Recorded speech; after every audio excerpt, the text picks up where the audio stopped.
Asian Times টিভির পর্দায় দেখতে চোখ রাখুন আমাদের বিশেষ অনুষ্ঠান জানা অজানা। এই বিশেষ আয়োজনে তুলে ধরা হবে নানা অজানা তথ্য, রহস্যময় ঘটনা, ইতিহাসের অজানা অধ্যায় এবং সমাজের এমন কিছু বাস্তব কাহিনী যা অনেকের কাছে এখনো অজানা। প্রতিটি পর্বে থাকবে চমকপ্রদ উপস্থাপনা ও তথ্যভিত্তিক প্রতিবেদন, যা আপনাদের নতুন কিছু এবং ভাবতে বাধ্য করবে অন্যভাবে। তাই নতুন অভিজ্ঞতার সাক্ষী হতে চোখ রাখুন এশিয়ান টাইমস টিভির পর্দায়। নমস্কার, এশিয়ান টাইমস টিভির হেলথ চেম্বারের আরও একটি পর্বে আপনাদের সবাইকে স্বাগত। এই মুহূর্তে আপনাদের সঙ্গে রয়েছে আমি তাপসী। আর আজ আমাদের এই চেম্বারে অর্থাৎ এই হেলথ চেম্বারে আমরা যে ব্যাপার নিয়ে আলোচনা করব সেটি কিন্তু খুবই গুরুত্বপূর্ণ ব্যাপার, অথচ সেই গুরুত্বপূর্ণ বিষয় নিয়ে আলোচনা করতেই আমাদের অনেকেই আমরা লজ্জা পাই। তো কি সেই ব্যাপার সেটি আর দেরি না করে এক্ষুনি বলছি। আমরা আজ আলোচনা করব সার্ভাইকাল ক্যান্সার অর্থাৎ জরায়ু মুখের ক্যান্সার নিয়ে। আর আজকের এই বিশেষ আলোচনায় আমাদের সঙ্গে যিনি রয়েছেন আমাদের ত্রিপুরা রাজ্যের স্বনামধন্য স্ত্রীরোগ বিশেষজ্ঞ ডক্টর শতদীপ দেবরায় স্যার। অসংখ্য ধন্যবাদ আপনাকে আমাদের স্টুডিওতে আসার জন্য। তো আমরা প্রথমেই জানতে চাইবো যে জরায়ু মুখের ক্যান্সার অর্থাৎ সার্ভাইকাল ক্যান্সার ব্যাপারটি আসলে কি? জরায়ুর মুখের ক্যান্সার বলতে গেলে প্রথম যেটা বলছি যে জরায়ুর মুখটা কি। জরায়ুর দুটো পার্ট, একটা হলো বডি আর একটা হলো সার্ভিক্স, যেটাকে বাংলাতে বলা হয় জরায়ুর মুখ। মানে যে পার্টটা পেটের বাইরের দিকে থাকে, যেটা আমরা নিচ থেকে যখন আমরা গাইনি ডাক্তারবাবুরা দেখি, আমরা ওই জিনিসটা নিচ থেকে দেখতে পারি। ওই যে জায়গাটা যেটাকে বলা হয় জরায়ুর মুখ, সে যদি ওই জায়গাতে কোনো ক্ষত বা কোনো ক্যান্সার হয় তাকে জরায়ুর মুখের ক্যান্সার বলা হয়। জরায়ুর মুখের ক্যান্সার সাধারণত একটা ভাইরাস ঘটিত ক্যান্সার, যেটা হয় সাধারণত হিউম্যান পেপিলোমা ভাইরাস, যেটা আর পাঁচটা সাধারণ ভাইরাসের মতোই, কিন্তু সেটার রোগ বিস্তার ঘটে সেক্সুয়াল ট্রান্সমিটেড ডিজিজের মতো। মানে শারীরিক সম্পর্কের কারণে অনেক সময় মাল্টিপল সেক্সুয়াল পার্টনার থাকলে, অনেক সময় যদি কারোর আর্লি এজে বিয়ে হয়, অনেক যাকে আমরা বলি মানে early time for exposure, so সেইগুলো কিছু কিছু রিস্ক ফ্যাক্টর থাকে, যাদের ইমিউনিটি ডিস্টার্ব থাকে, ওইসব মহিলাদের ক্ষেত্রে জরায়ুর মুখের ক্যান্সারটা বেশি দেখা যায়। আচ্ছা, এই যে ক্যান্সারের যদি আমরা বিশেষ কারণ বলি, শুধু কি সেই ভাইরাসটাই নাকি আরো কোনো কারণ আছে? মেইন কারণ বলতে গেলে হিউম্যান পেপিলোমা ভাইরাস ইনফেকশন, এবং এই হিউম্যান পেপিলোমা ভাইরাস ইনফেকশন হওয়ার কিছু রিস্ক ফ্যাক্টর আছে, যেগুলো আমি এখনই বললাম। যে সবচেয়ে কমন রিস্ক ফ্যাক্টর যেটা হলো যে মাল্টিপল সেক্সুয়াল পার্টনার, এবং আরেকটা যেটা হলো যে আর্লি এজ অফ ম্যারেজ, আর আরেকটা যেটা আমাদের সবচেয়ে মানে one of the common cause, যেটা হলো যে যদি কোনো মহিলার ইমিউনিটি কম থাকে। মানে ধরুন কারোর হিউম্যান পেপিলোমা ভাইরাস ইনফেকশন হলো, কিন্তু তার ইমিউনিটি কম থাকার কারণে সেটা তার বডিতে থেকে যাচ্ছে। যদি তার বডিতে সেটা থেকে যায়, তখনই সেটা কিছুদিন পরে সেটা ক্যান্সারে রূপান্তরিত হবে। সবারই হিউম্যান পেপিলোমা ভাইরাস ইনফেকশন হচ্ছে মানেই যে সার্ভাইকাল ক্যান্সার হবে সে তেমন নয়। যার শরীরে ইমিউনিটি ভালো, সেটা কিছুদিন পরে একটা সেলফ লিমিটিং ডিজিজ, কিছুদিন পরে সেটা রিকভারি হয়ে যাচ্ছে। কিন্তু যার শরীরে ইমিউনিটি পাওয়ারটা কম, সেটা বডিতে থেকে যাচ্ছে, 5 বছর 10 বছর 15 বছর পরে সেই ইনফেকশনটা ক্যান্সারে ট্রান্সফার হচ্ছে।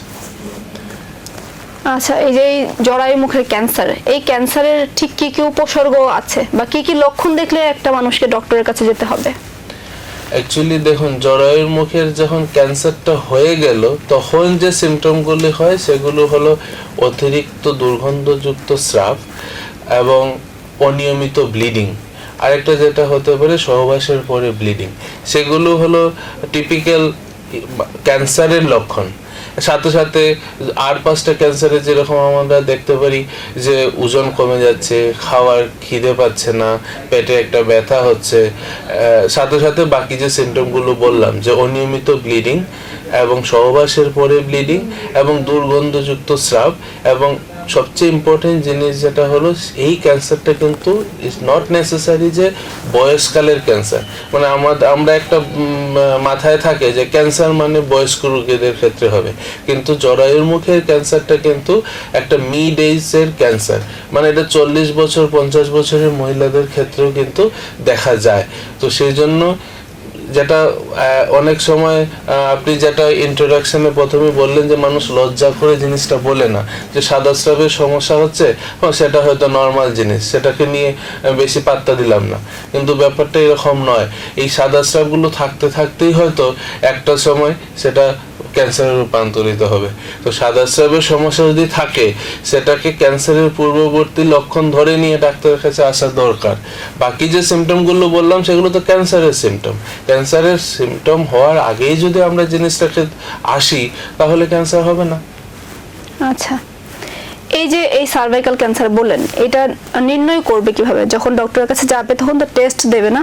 টেস্টের পাশাপাশি বায়োপসি বা এই যে এই টেস্টগুলো, এগুলোও কি এর সঙ্গে সম্পর্কিত? নির্ণয় করার আগে যেটা সবচেয়ে বেশি জানা দরকার, এই ক্যান্সার কিন্তু প্রতিরোধ করা যায়, মানে ক্যান্সার হওয়ার আগেই ধরা যায়। আমি যেটা প্রথম বললাম যে এইচপিভি ভাইরাস মানে হিউম্যান পেপিলোমা ভাইরাস ইনফেকশনটা ধরুন আজকে একজন মহিলার ইনফেকশনটা হলো, ওনার বয়স 25 বছর বয়স, ওনার ডিউ টু সেক্সুয়াল ইন্টারকোর্স ইনফেকশনটা হলো। এই ইনফেকশনটা 25 বছর বয়সে যখন হলো, তখনই কিন্তু ওনার ক্যান্সারটা হবে না। এই ইনফেকশনটা যদি ওনার শরীরে থেকে যায় ফর 5 ইয়ার্স 10 ইয়ার্স 15 ইয়ার্স, তখন আস্তে আস্তে জিনিসটা ক্যান্সারে রূপান্তরিত হবে। সেজন্য আমাদের কাছে এই ক্যান্সারটা প্রতিরোধ করার জন্য একটা স্ক্রিনিং মেথড আছে, যেটাকে আমরা বলি পেপ স্মিয়ার। সেটা একদম ইজি একটা টেস্ট।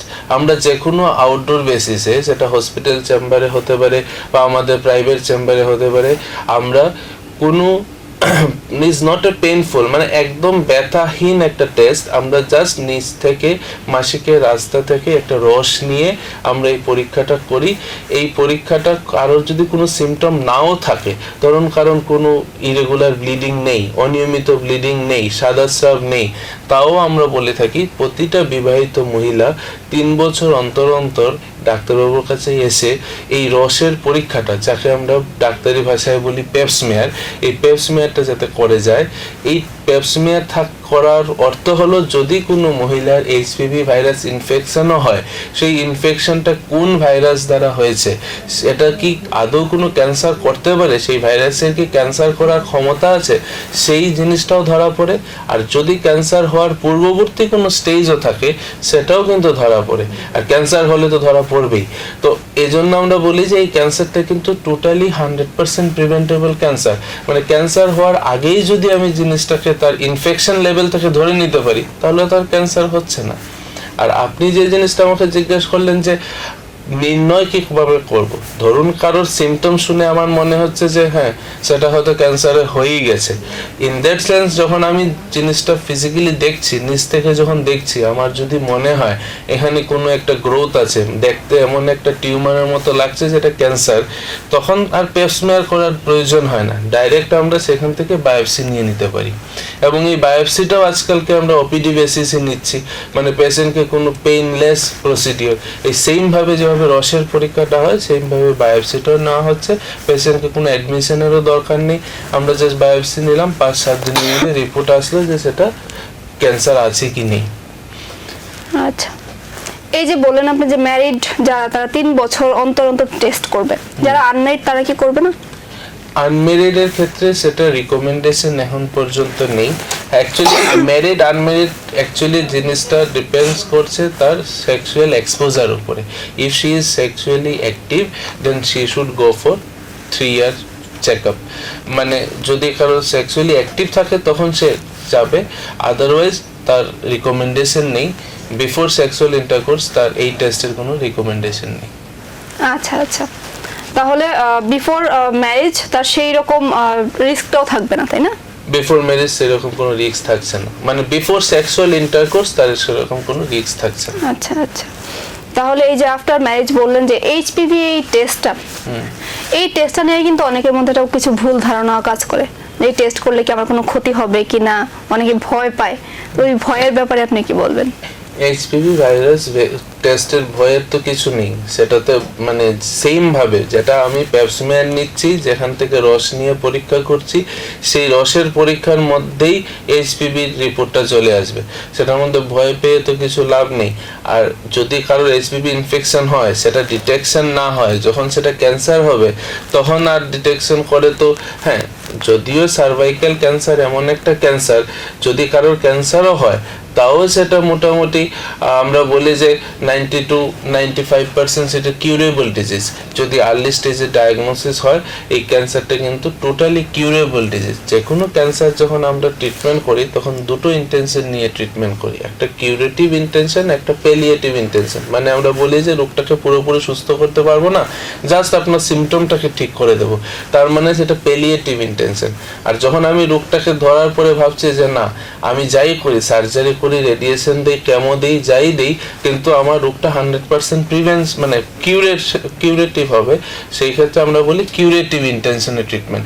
সার্ভাইকাল ক্যান্সার কিন্তু টোটালি কিউরেটিভ ইন্টেনশনে ট্রিটমেন্ট করা হয়। তো সার্ভাইকাল ক্যান্সারে মানুষ মরবে না, রিপটা ডিটেকশন করা দরকার। এইচপিভি ভাইরাস কোনো মানে এটা ডিটেকশন কোনো রোবোটিক সায়েন্স না, এটা হচ্ছে ইজি টেস্ট, একদম কম খরচায় একটা টেস্ট, এবং এটা প্রতিটা সেক্সুয়ালি অ্যাক্টিভ মহিলা সেটা করা দরকার।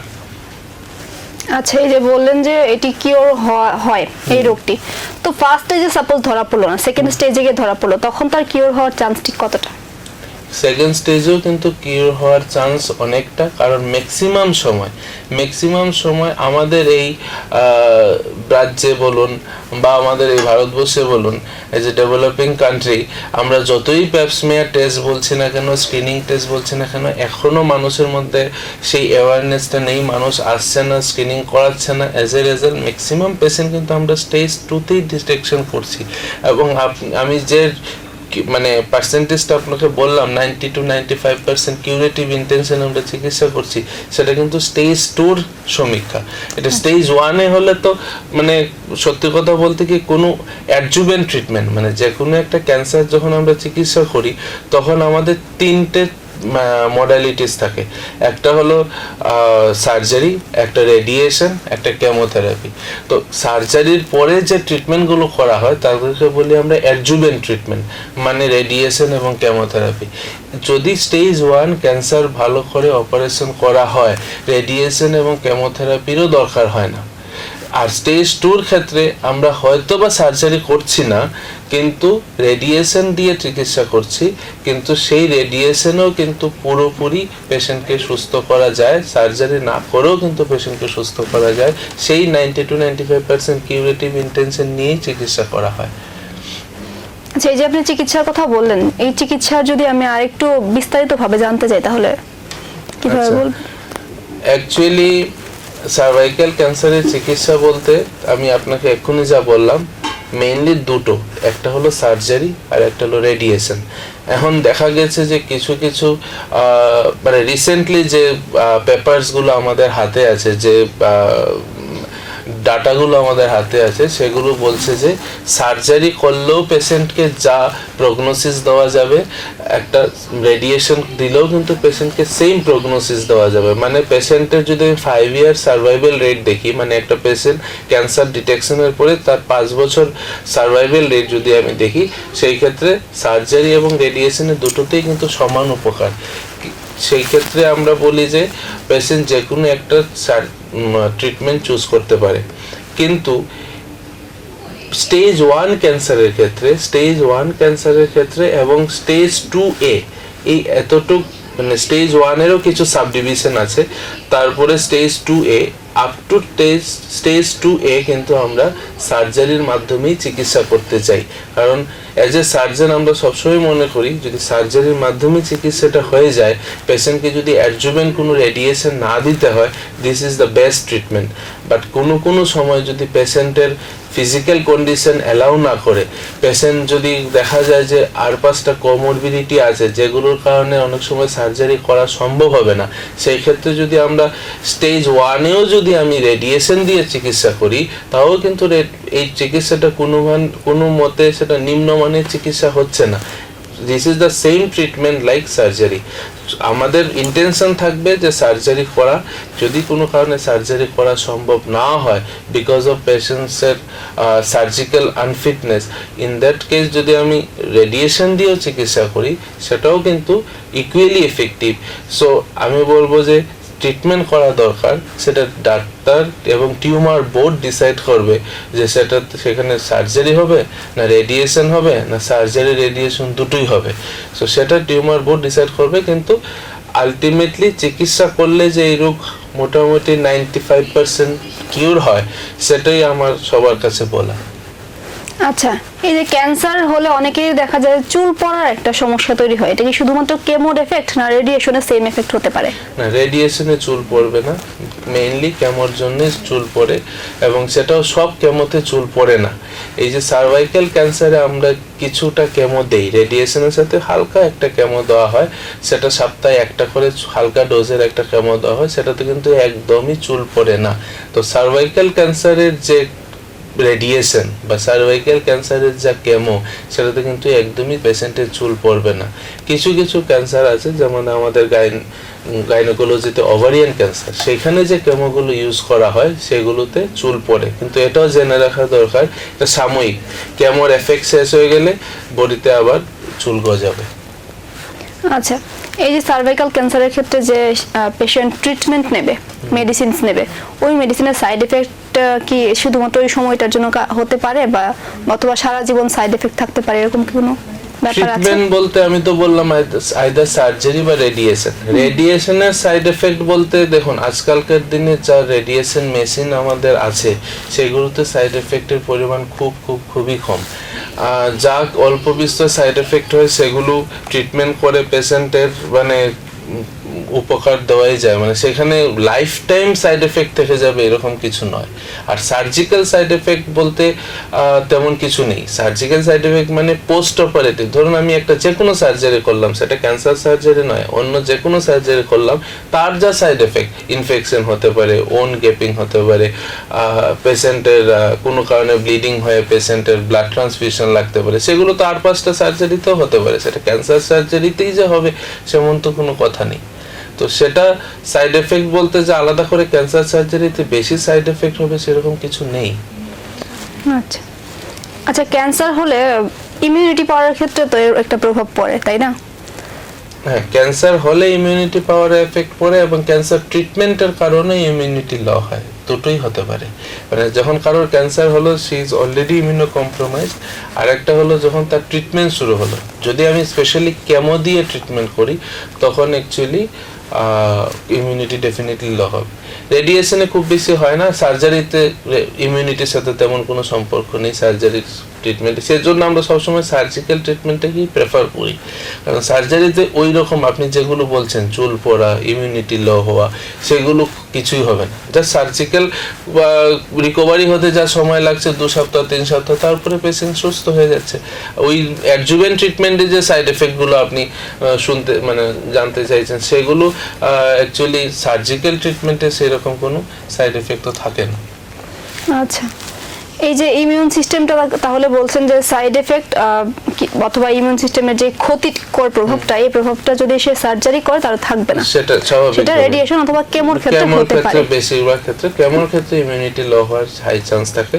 সেটা কেমোর ড্রাগের মেকানিজম অ্যাকশনটাই এরকম যে ইমিউনিটি লো করবে। আচ্ছা, যদি রেডিয়েশন অথবা কেমো এসে নিল যে কোনো একটা পেশেন্ট, এইবার তার যে ইমিউনিটি যে লো হবে, সেটা কি একটা নির্দিষ্ট সময়ের জন্য নাকি হোল লাইফ সেই এটা থাকবে? ডেফিনেটলি একটা নির্দিষ্ট সময়ের জন্য ইমিউনিটি খুব বেশি লো হবে, তারপরে একটা আস্তে আস্তে জিনিসটা রিকভারি হবে, আগের জায়গায় ডেফিনেটলি আসবে। আচ্ছা, এই তো গেল ট্রিটমেন্ট। এবার এর থেকে এই যে একবার ক্যান্সার হয়ে গেল, ওনার চিকিৎসাও হলো, বাট এর থেকে পরে কোনো কমপ্লিকেশনের আর কোনো চান্স আছে? দেখুন, যে কোনো ক্যান্সার আমরা যতই বলছি না কেন সেটা কিউরেটিভ, সেটা 95% কিউরেটিভ এইসব বলছি, কিন্তু যে কোনো ক্যান্সার যখনই আমরা চিকিৎসা করি, সার্জারি করি বা রেডিয়েশন দিই, যাই করি না কেন, আমরা কিন্তু পেশেন্টকে নেক্সট 5 ইয়ার্স একটা ফলো আপ বা সার্ভিলেন্সে রাখি, যে দেখতে যে কোনো কারণে রিকারেন্স হচ্ছে কিনা। আমি সার্জারি করি বা রেডিয়েশন দিই, যাই দেই, পেশেন্ট লস্ট ফলো আপ হলে হবে না। পেশেন্টকে প্রত্যেক 3 মাস অন্তর অন্তর আমাদের কাছে আসতে হবে, আমাদের ফিজিক্যাল এক্সামিনেশন করে দেখতে হবে। যদি ডাক্তারবাবু মনে করেন কোনো ইমেজ করবেন, ধরুন সিটি স্ক্যান, পেট স্ক্যান, কিছু একটা করবেন বছরান্তে, ট্রিটমেন্ট যতদিন শেষ হলো তার 1 বছর পরে আমরা একটা ইমেজ করে দেখবো যে কোনো কিছু ফিরলো কিনা, সেগুলো ডাক্তারবাবু অ্যাডভাইস করলে পেশেন্টকে সেগুলো করাতে হবে। প্রথম 2 বছর আমরা বলি যে 3 মাস অন্তর অন্তর আমাদের কাছে আসতে, তারপরে 6 মাস অন্তর অন্তর নেক্সট 3 বছর, আর মোটামুটি 5 বছর হয়ে গেলে বছরে একবার করে ডাক্তারের কাছে একবার দেখিয়ে যেতে হবে। ঠিক আছে? তো যদিও সেটা কিউরেটিভ, বাট একটা তো চান্স থাকে অনেক সময় রিকারেন্সের, সেই জন্য আমরা বলি যে ফলো আপে আপনাকে থাকতে হবে। আচ্ছা, এই যে ট্রিটমেন্টের পরবর্তী যে লাইফস্টাইলটা, পোস্ট ট্রিটমেন্ট লাইফস্টাইলটা ঠিক কিরকম হওয়া উচিত এটা পেশেন্টের? দেখুন, এখন নতুন চিকিৎসা ব্যবস্থাতে আমরা কিন্তু পেশেন্টকে বলছি আপনার ট্রিটমেন্ট কমপ্লিট, আপনি আপনার নর্মাল লাইফে ফিরে যান। আলাদা করে আপনাকে যে আপনি ক্যান্সার পেশেন্ট, আপনাকে আর 5টা মানুষ থেকে আলাদাভাবে চলতে হবে, আর 5টা মানে কোনো সোশ্যাল গ্যাদারিংয়ে আপনি যেতে পারবেন না, আপনাকে একটা ঘরে আটকে রাখতে হবে ওই আগের দিনের মতো যে আপনার ক্যান্সার হয়েছে মানে আপনার একটা ছোঁয়াচে রোগ, এরকম কিছু নয়। আপনার ট্রিটমেন্ট কমপ্লিশন পর্যন্ত যতদিন আপনি ট্রিটমেন্টে আছেন, স্পেশালি যদি কোনো কারণে যেমন stage 3, stage 4 cancer, cervical cancer, অনেক সময় আমাদের কেমো দিতে হয়, ফুল ডোজ কেমো দিতে হয়। ওইসব পেশেন্টের ক্ষেত্রে অনেক সময় আমরা বলি ট্রিটমেন্ট যতদিন কমপ্লিট হচ্ছে না ততদিন আপনি একটু, আপনার যেহেতু ইমিউনিটি লো থাকবে বিকজ অফ কেমোথেরাপি, আপনি একটু সতর্ক থাকবেন, বাইরের খাবার দাবার খাবেন না, মুখে মাস্ক পরে চলাচল করবেন, কারোর যদি কোনো ইনফেকশন থাকে বাড়িতে ওনার সংস্পর্শে একটু অ্যাভয়েড করবেন। বাট ট্রিটমেন্ট একবার কমপ্লিট হয়ে গেল, তারপরে আপনি আর 5টা মানুষের মতোই, আপনাকে আলাদা করে কিছু বেঁচে চলতে হবে না, মানে ওই জিনিসটা থেকে বেরিয়ে আসতে হবে। এখনের যে নতুন ট্রিটমেন্ট মডালিটি, ওই সব জিনিস আমরা কিন্তু পেশেন্টকে অ্যাভয়েড করতে বলছি। আচ্ছা, তবে যেহেতু আমরা লাইফস্টাইলের কথা বলছি বা মডিফিকেশনের কথা বলছি আমাদের লাইফস্টাইল, সেক্ষেত্রে কিন্তু একটা ব্যাপার এসেই যায় যে ভ্যাকসিনের যে ব্যাপারটা, অনেক সময় কি হয়, যেমন ধরুন একটা নবজাতকের কিন্তু জন্মের পরে বিসিজি ভ্যাকসিন দেওয়া হয় অথবা পোলিও ভ্যাকসিন দেওয়া হয়, তো ওই যে এইচপিভি ভ্যাকসিনটা এটা ঠিক কোন এজে দেওয়া উচিত?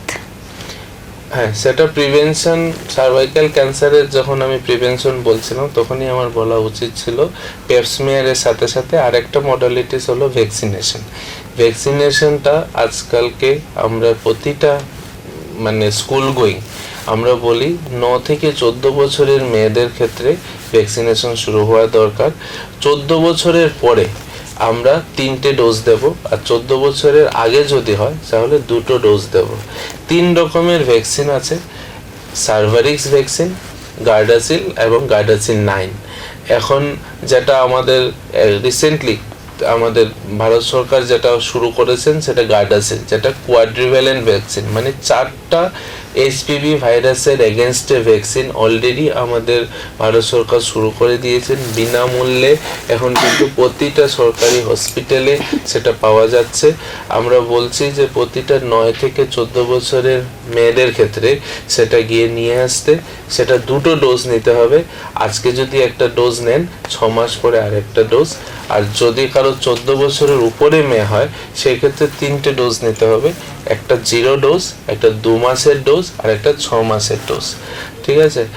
আর এখন আরেকটা ভ্যাকসিন পাওয়া যাচ্ছে যেটা গার্ডাসিল 9 আমি বলছি। গার্ডাসিল 9 এর ক্ষেত্রে কি হচ্ছে, গার্ডাসিল 9 এ 9টা এইচপিভি ভ্যাকসিনের ভাইরাসের এগেনস্টে আপনি প্রোটেকশন পাচ্ছেন। তো সেটা একটু ব্যয় সাপেক্ষ, সেটা আপনাকে নিতে হলে আপনাকে নিজে খরচা করে নিতে হবে। বাট অ্যাটলিস্ট আমি বলবো আপনি যদি গার্ডাসিল 9 নাও নিতে পারেন, গার্ডাসিল কোয়াড্রিভ্যালেন্ট ভ্যাকসিন যেটা এখন বিনামূল্যে পাওয়া যাচ্ছে, অ্যাটলিস্ট সবাই যাতে এই ভ্যাকসিনটা দিয়ে নিয়ে নেয়, কারণ সেটা নিলে কিন্তু আপনার HPV virus related cervical cancer হওয়ার চান্স অলমোস্ট নেই বললেই চলে। আচ্ছা, আমরা আজকে কিন্তু খুব গুরুত্বপূর্ণ কিছু বিষয় জানতে পারলাম। আমরা একেবারেই আমাদের অনুষ্ঠানের শেষ পর্যায়ে চলে এসেছি। তো আশা করি দর্শকরা আমাদের কাছ থেকে বা ডক্টর বাবুর কাছ থেকে অনেক কিছু জানতে পেরেছেন। তবু যে এই কথাগুলো লাস্টে না বললেই নয়, আমাদের কিন্তু কিছু কিছু ব্যাপার মাথায় রাখতে হবে। যেমন প্রথম কথা হলো, এই সার্ভাইকাল ক্যান্সার অর্থাৎ জরায়ু মুখের ক্যান্সার নিয়ে কিন্তু অনেকেই লজ্জায় ভোগেন যে না, এই প্রশ্নগুলো কি করা ঠিক হবে বা এই ব্যাপারে ডক্টরের কাছে কি আমি কিভাবে বলবো।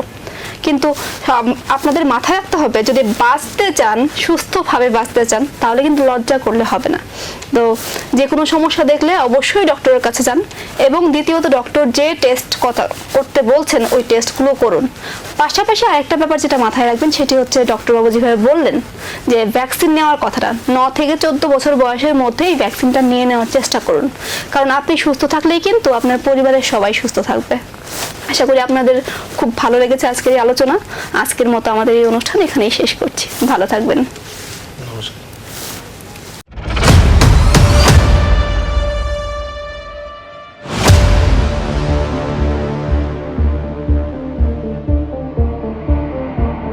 এশিয়ান টাইমস টিভির পর্দায় দেখতে চোখ রাখুন আমাদের বিশেষ অনুষ্ঠান জানা অজানা।